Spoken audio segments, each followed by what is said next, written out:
అందరికి నమస్కారం. నేను ఎవరో మీకు తెలుసు కదా, ఉప్పు డొక్కు శివస్వామి. ఇప్పటిదాకా అలాల కోసం చెప్పిన కదా, ఇప్పటికన్నా ఎంతో మంది అలాలు సగం మంది బంద్ చేసుకురు. ఇంకా మన హిందూ ధర్మం లోపల అలాల అనేది పనికిరాదు. ఎల్లమ్మ పండుగలు కానీ, పోషమ్మ పండుగలు కానీ, దేవి దేవతల పండుగలకు ఎవరే కానీ అలాలు పనికిరాదు. అలాలు ఎందుకు పనికిరాదంటే, అమ్మవారికి మనం కళ్ళు కోటరు పోసి పసుపు కుంకుమ వేసి యాటని జంత పట్టి ఆ అలాలు చేస్తే అక్కడ అమ్మవారికి ఎక్కది, ఇక్కడ ఇళ్ళ దేవునికి ఎక్కది. కాబట్టి ఎవరైనా సాకరోలే కానీ, పని బాటలోలే కానీ, ఆట కట్టుకోలే కానీ కొయ్యాలి. కొడుకు వాళ్ళతో ఆటని కోపియరాదు, అలాలు చేపియరాదు.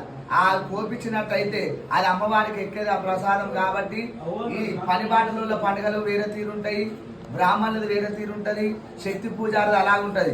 ఈ ఒగ్గు సాంప్రదాయం కానీ, బైన సాంప్రదాయం కానీ, గ్రామ దేవతల పూజారుల దాంట్లో కానీ ఈ ఖచ్చితంగా ఆటలు పోస్తారు. కాబట్టి ఈ హిందూ ధర్మం లోపల ఏదైనా కానీ తుర్క వాళ్ళతో అలాలు చేపియరాదు. ఇప్పటికి సగం మంది అందరు బంద్ చేసుకురు, ఇంకా బంద్ చేసుకోవాలని నేను కోరుకుంటున్నా.